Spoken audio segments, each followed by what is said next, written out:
नाशिकच्या पंचवटीत jogging track असलेल्या Shrikrishna garden समोर साकारलाय 7 मजली देवीदास हाईट प्रकल्प। मग येताय ना आजच आपला फ्लॅट बुक करायला देवीदास हाईट्स मध्ये।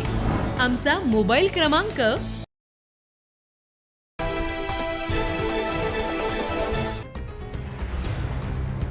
नाशिक शहरात वाढत्या दुचाकी आणि चेन स्नॅचिंग या घटनांना आळा घालण्यासाठी नाशिक पोलीस सतर्क मोडवर आले असल्याचं पाहायला मिळत आहे। चोरी झालेल्या दुचाकीचा तपास करत असताना गुन्हे प्रकटीकरण शाखेचे पोलीस शिपाई कांदळकर यांना गोपनीय माहितीनुसार दुचाकी चोरीतील संशयितांची माहिती मिळाली। मिळालेल्या माहितीनुसार पोलिसांनी एका संघर्षित बालकाला ताब्यात घेतलंय। त्याची पोलिसांनी कसून चौकशी केली असता त्याच्या आणखी 3 विधी संघर्षित साथीदार गुन्ह्यात सहभागी असल्याचं निष्पन्न झालं। याबाबत अधिक माहिती पोलीस अधिकाऱ्यांनी दिली आहे। नाशिक शहराचे माननीय पोलीस आयुक्त श्री संदीप कर्णिक सर यांनी पोलीस खात्यास आदेशित केले होते की सध्या मोटरसायकलबाबतचे चेन स्नॅचिंगबाबतचे गैरप्रवृत्तीचे गुन्हे हे जास्त प्रमाणात घडत आहेत। त्यास प्रतिबंध करावा व जास्तीत जास्त कसे गुन्हे डिटेक्ट करता येईल याबाबत मार्गदर्शन केले।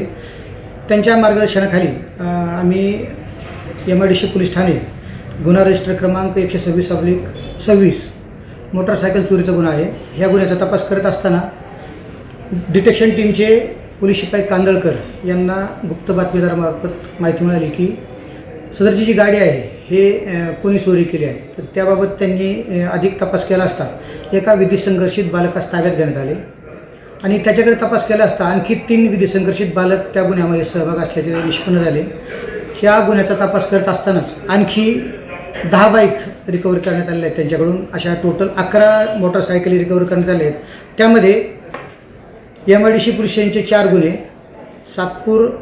गंगापूर पोलीस स्टेशनचे 2 गुन्हे, सातपूर पोलीस स्टेशनचा 1 गुन्हा, दोडाई पोलीस स्टेशनचा 1 गुन्हा आणि मोकडा पोलीस स्टेशनचा 1 गुन्हा असे 9 गुन्हे आत्तापर्यंत उघड झाले आहेत। आणि 2 ज्या बाईक आहेत ते एक अंबडच्या हद्दीतील आहे, तो गुन्हा रजिस्टर करण्याचं काम चालू आहे आणि एका गाडीची डिटेल्स RTO कडून मागवण्यात आलेले आहेत, तो देखील गुन्हा आम्ही लवकरात लवकर रजिस्टर करून उघड आणण्याचा प्रयत्न करतो। या बालकांनी ह्या ज्या गाड्या आहेत ह्या जॉय रायडिंग म्हणून त्यांचा वापर करावा ह्या उद्देशाने काढल्या होत्या, म्हणजे त्यांनी त्या गाड्या विक्री केलेल्या अद्यापर्यंत निष्पन्न झालेलं नाही। अजूनही यांच्याकडे तपास करून जास्तीत जास्त गुन्हे उघडकीस आणण्याचा आमचा प्रयत्न आहे। या विधी संघर्षित बालकांनी मौज मजा करण्यासाठी तब्बल 11 दुचाकी चोरल्याचं पोलीस तपासात निष्पन्न झालं। या प्रकरणी 4ही विधी संघर्षित बालक पोलिसांच्या ताब्यात असून पुढील तपास MIDC पोलीस करतात। महाराष्ट्र ब्युरो, नाशिक।